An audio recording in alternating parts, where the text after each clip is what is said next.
Ay mga kalugit, kamusta pong lahat? Meron tayong customer yung kuko ni Sir mga kalugit na maga po. Ayan. Nagdikit yung ano niya mga kalugit yung kuko. So mga kalugit, punta na po kayo sa Sherwin Ladrido Salon. Phase 1, Block 56, Lot 60, Coms, Mintal, Davao City. Straight lang yung mga kalugit sa guardhouse. Ha?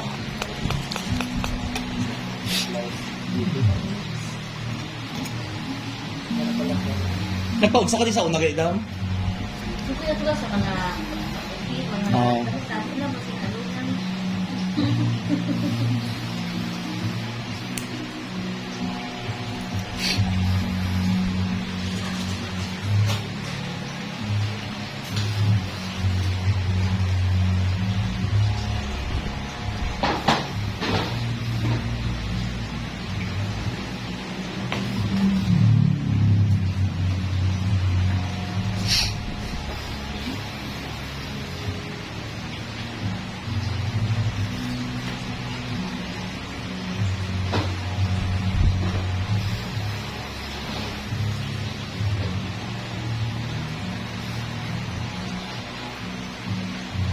Ayan mga kalugit, oh.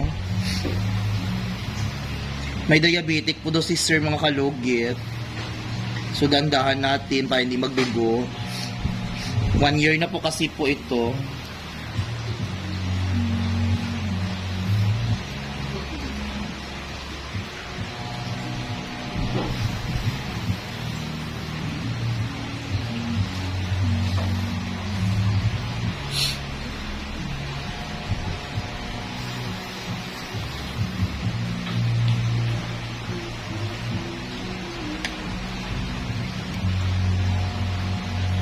Laki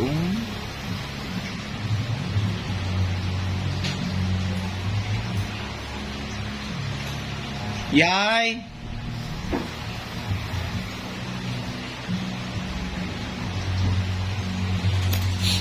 Kunsak ka. Pag-yung sa gilagi. Parula tayo yay. Paliway po sila dahil. Ha?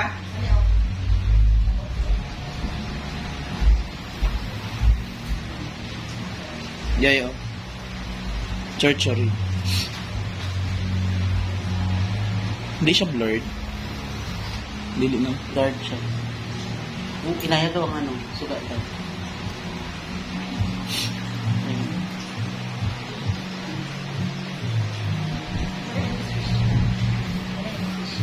Na Adam, pagmamahal. Na anesthesia, pagmamahal. Ang touch nila. Ang golden touch ng picture. No other Okay. than no one else. but- Correct. Ay mga kalugit, shoutout pala sa basher ko kahapon, ginoo ko, oy. Pati dibdib ko pinapakialamain. May nag-comment dito yan nga, Gani, sa nila, yung... ang sanina daw na ako, nakita daw akong dibdib. Yan na, magod ko nga, nga style kang, Gano'n. Pati dibdib ko, tali ano daw kay murag dancer daw ko. Balusan po sa isa ka, ano ko nga, pati daw damit pakialaman.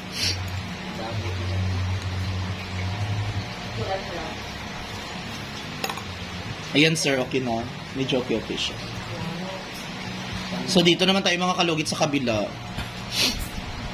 Super dikit kasi ang kuko ni sir.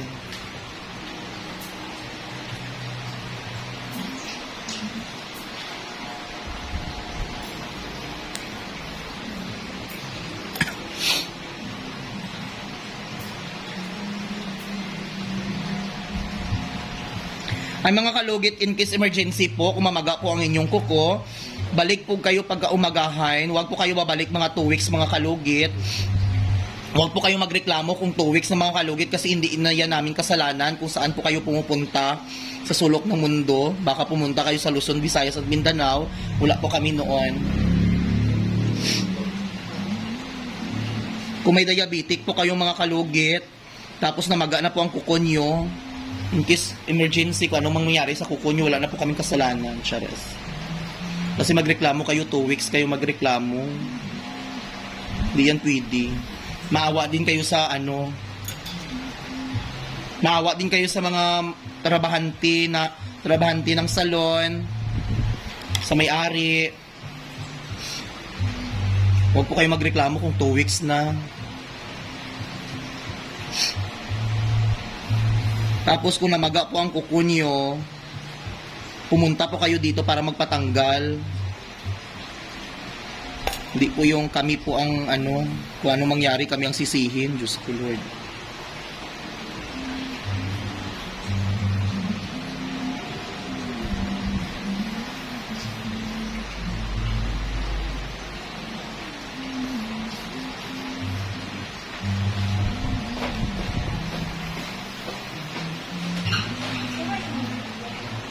Basta, ka ng dalawa.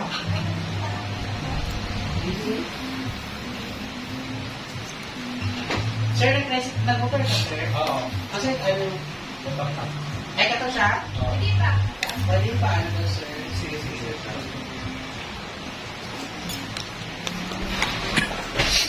So, di tayo mga auntie. Hindi siya gwapa. Gwapa pa si Sherwin. So, ayan mga kalugit, nilagyan natin ng magic syrup with asin bitsin. So, mga kalugit, thank you so much. Ay mga kalugit, ayun, magsha-shoutout tayo mga kalugit. Isha-shoutout ko pa rin yung nagbabasa sa akin at hindi nagbabasa sa akin mga kalugit. So ayan, shoutout kay Tomboy Habhab Vlog, kanang nagbash ni Musuya lang na Ludi. Erlinda, shoutout kay Erlinda Sanggoshi. Pakiramdam ko pa ako inalisan ng ingron. Yes! Ayan, Anson Dia, how much po? Depende po. Ayan, shoutout kay Lolita Tengko. Sana makapaglinis din ako sa'yo ng kuko. God bless, Kalugit. Ayan, Marlon Soriano. Hi, Mr. Kalugit. Pag nagbakasyon ako sa Pinas, pupuntahan kita dyan. God bless. Ayan, Anastasia Paget. Paget. I love you channel. Don't worry about the hateful comment. They just need their ingron pulled out. Keep being you. Thank you so much. Ayan. Ayan, sabi ni Beverly Labasteda. Good eve, Kalugit. Kanindot ang awon. Oy, feeling na ako ang ginalimpyuhan. Ayan, shoutout kay Beverly Labasteda.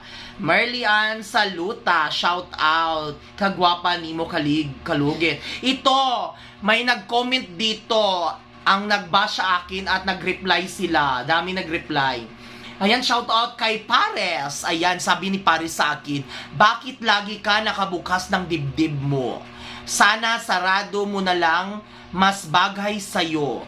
Para kasi kang gigolo, gigolo, dancer pa ganyan, style mo sis. Sana wag mo na open para mas lalong maganda ka tingnan. Diyos ko, day. Ano na, kahubad akong babes? Oh, ayan, pak, see? Diyos ko, ano ba masama kung nakagawas yung cleavage mong iban nga naka-swimsuit at tayo dyan tapos, Diyos ko, nag-reply naman si Merly Ann Saluta, di naman masama kung open ang blouse. Diba? Correct. Sabi ni Lourdes P, ang dami nyo napansin kay Mr. Ingron, pati naman damit sis, pinapakailaman, kanya-kanya tayong style mind on. Tama. Alam niyo mga kalugit, huwag natin pakailaman kung ano ang suot ng isang tao. Kasi mga kalugit, may kanya-kanya po tayong desisyon sa buhay kung ano ang dapat gagawin, di ba? So, ayun, kung ikaw ang sa sitwasyon, kung ganin ka, di ba, pangit din pakinggan. So, sa bagay, may kanya-kanya po tayong common decision yan. At ako mga kalugit, kasi gusto ko kasi magsuot dito, ganito, kasi binubuksan ko dito mga kalugit, kasi para malamig po mga kalugit, para fresh na fresh, at para maganda sa style. Kasi kung hanggang dito mga kalugit, hanggang dito, parang formal siya. So ako, abnormal man kasi ako. So kailangan ko ganito para makaakit ng ng mga foreigner, para lumabas yung cleavage ko. Di ba? Perfect. So mga kalugit, maraming salamat po sa inyong suporta. Shoutout po sa mga sina-shoutout ko. Ayan, magsha-shoutout ako ulit. Thank you.